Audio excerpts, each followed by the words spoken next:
Halo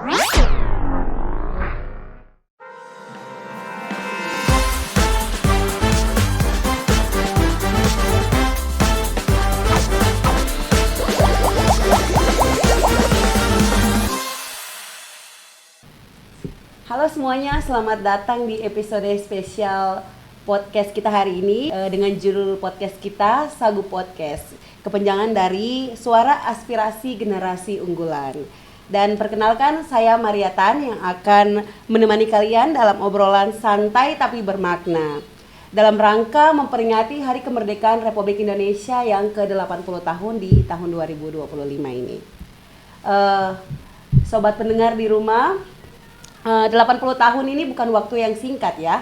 Dan hari ini saya juga tidak sendiri, saya sedang ditemani oleh tamu spesial kita. Ada 2 orang yang juga aktif menyuarakan semangat anak muda Indonesia tentunya, dan juga khususnya Papua Selatan ya. Langsung saja kita sapa. Halo kakak. Halo Kak, halo semua. Perkenalkan, nama saya Nita Hana Deborah Nonggoyap, bisa disapa dengan Nita. Saat ini saya sementara bekerja pada Dinas Komunikasi Informatika Persandian dan Statistik Provinsi Papua Selatan. Iya. Kakak yang paling ganteng di sini? Ya, halo, hai, selamat siang untuk semua. Baik, saya akan perkenalkan diri. Saya nama Markus Sirmo Pinim. Saya dikerjakan di Dinas Kominfo Papua Selatan. Ya. Iya, berarti kakak Nita sama kakak Markus ya. Terima kasih juga ya sudah meluangkan waktu untuk hadir di sini. Dan ini saya mau tanya, kira-kira kakak kan tadi bilang CPNS di ini ya, di Provinsi Papua Selatan ya, Kominfo ya. Ya mungkin kakak bisa memperkenalkan ini asal daerahnya kakak. Dari kakak Nita dulu. Ya. Oke, baik. Perkenalkan, mungkin suku saya berasal dari Kabupaten Bovendigul. Bapak saya bersuku Kakaib dari salah satu kampung di distrik Ombud. Mama saya bersuku Wanggat Kibi dari distrik Mindiptana. Saya lahir besar di Merauke, di daerah Marin. Oh iya ya. Tapi sudah pernah pulang kampung belum nih? Untuk sementara belum, tapi kalau ke Bovennya sudah tiap hari pulang balik.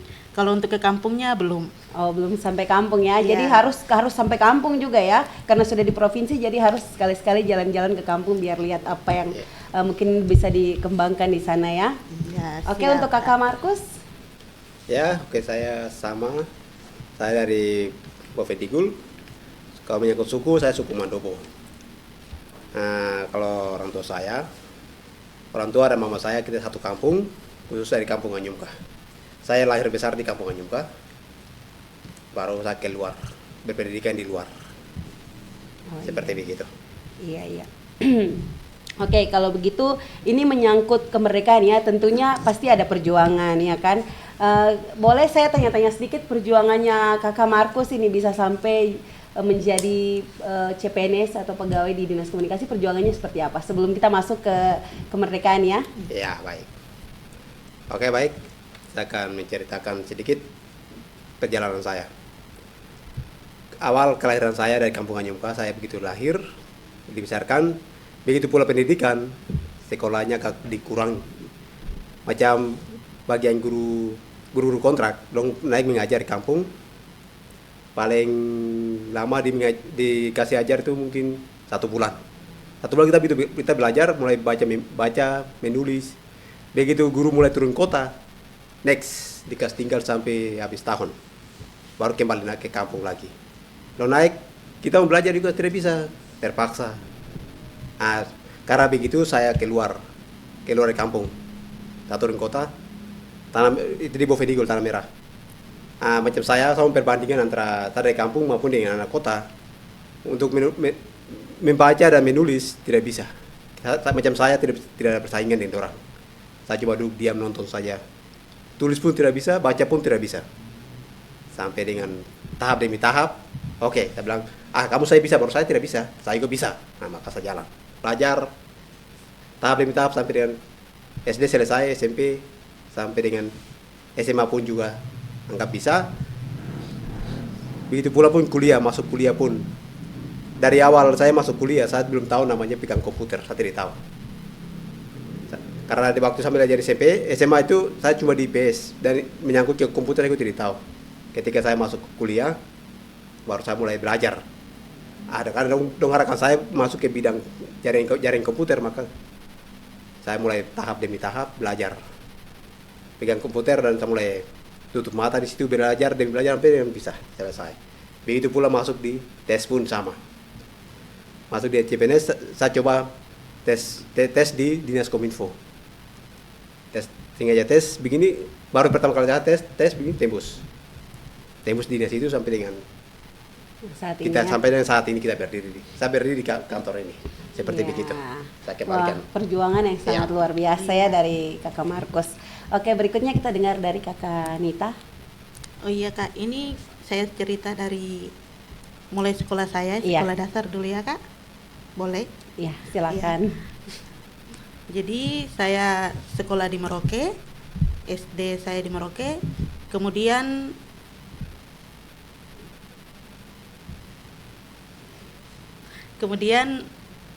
orang tua saya kerja PNS, jadi pindah ke Boven, dapatnya di Distrik Jair. Nah, saya pindah sekolah di Distrik Jair sampai saya selesai SMP. Saya kembali ke sini, saya SMA di sini, saya lanjut kuliah di sini. Kemudian selesai, untuk mengadu nasib, saya 2 kali Kak tes CPNS. Kemenkumham 2 kali, saya gagal. Kemudian yang ketiga, puji Tuhan saya lolos. Saya dapat di dinas di sini di Kominfo, gitu Kak. Iya, jadi hidup memang butuh perjuangan ya. Iya, betul Kak. Gitu. Oke, kita kembali ke topik kita, yaitu apa sih arti kemerdekaan ya? Jadi kemerdekaan Republik Indonesia yang ke-80 tahun ini, menurut Kakak Hana nih, apa sih arti kemerdekaan di usia Republik Indonesia yang ke-80 tahun ini? Apakah masih relevan buat generasi seperti kita? Oh iya Kak, pertanyaannya cukup sangat bagus ya Kak. Kalau menurut saya kemerdekaan ini mungkin bukan cuma kita bebas dari penjajahan, memang kita sudah bebas dari penjajahan, tapi lebih kayak kita sekarang lebih bebas berpendapat, bebas berpikir, berekspresi dan berkarya Kak. Tapi kebebasan itu juga datang dengan tanggung jawab yang penuh ya Kak.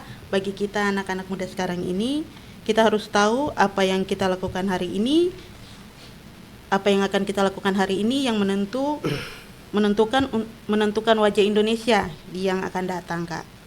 Iya. Oke, untuk Kakak Markus sendiri, apa sih arti kemerdekaan di usia yang ke-80 tahun ini menurut Kakak Markus?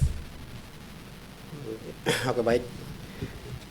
Kalau menurut saya kemerdekaan ke-80 tahun memang sangat, kita bisa bilang senang bagi kita semua. Karena kita ibaratnya kita terlepas dari jajahan.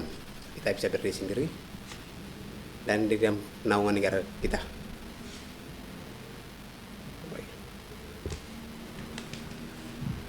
Iya. Ya, ini baik buat kita yang terkhusus untuk kita orang Papua Selatan. Ini negara Dirgahayu yang ke-80 tahun ini kita sama-sama bersatu, kompak. Apapun kurang lebihnya kita bisa berdiri. Seperti Iya. begitu. Oke, jadi anak-anak Papua Selatan juga harus bisa ya? Iya Kak. Seperti begitu. Oke, setuju sekali. Kadang tuh orang berpikir bahwa ya kemerdekaan itu sudah selesai ya, tinggal kita nikmati saja. Padahal justru perjuangannya tuh saat ini ya, Iya, perjuangannya iya. saat ini kita sekarang tuh beda bentuk seperti zaman dulu kan perjuangan harus pakai pedang, pakai apa namanya nih? Senjata. Pakai senjata itu tombak ya kan? Tombak. Iya. Nah, kalau sekarang kan perjuangannya ada banyak tuh, banyak Iya, hal. iya. Misalnya kita di dunia kerja, apa yang harus kita tunjukkan untuk menghargai perjuangan bangsa kita dulu ya. Kak. Tapi menurut Kakak Nita nih, bagaimana cara kita sebagai anak muda menghargai kemerdekaan? Apa sih yang paling realistis menurut Kakak?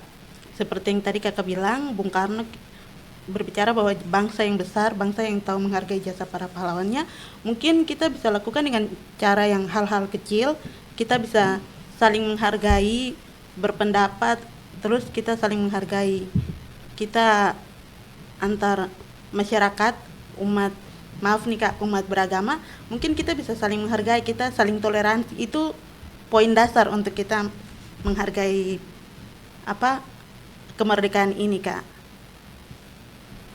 Perjuangan yang telah dilakukan oleh para pahlawan kita dulu. Iya. Kalau untuk Kakak Markus sendiri? Ya, kalau untuk saya, para perjuangan mereka ya memang berjuang untuk berdiri mereka sendiri. Jadi, itu para pahlawan. Kembali lagi ke kita masyarakat sendiri. Kita punya wilayah lagi. Kita punya tempat seperti Papua Selatan, macam apa yang kita mau kembangkan. Seperti makanan lokal, kita angkat makanan lokal. Seperti yang kita punya judul, kita punya bilang bahwa sagu. Ya, karena kita hidup di sagu. Kita di Papua Selatan hidup di sagu. Sagu itu kita bisa kembangkan untuk apa? Begitu.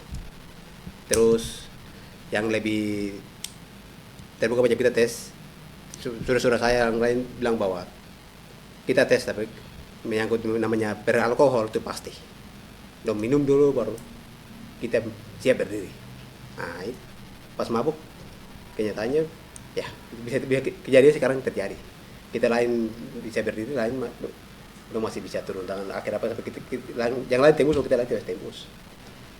Karena pertama eksekusi pakai minuman keras dan lain-lain seperti begitu. Iya, berarti memang hal-hal yang negatif juga harus kita kurangi atau hilangkan gitu ya, supaya kita bisa mewujudkan kita punya impiannya sebagai anak-anak Papua Selatan. Mungkin kurangi mabuk-mabukan, ya kan?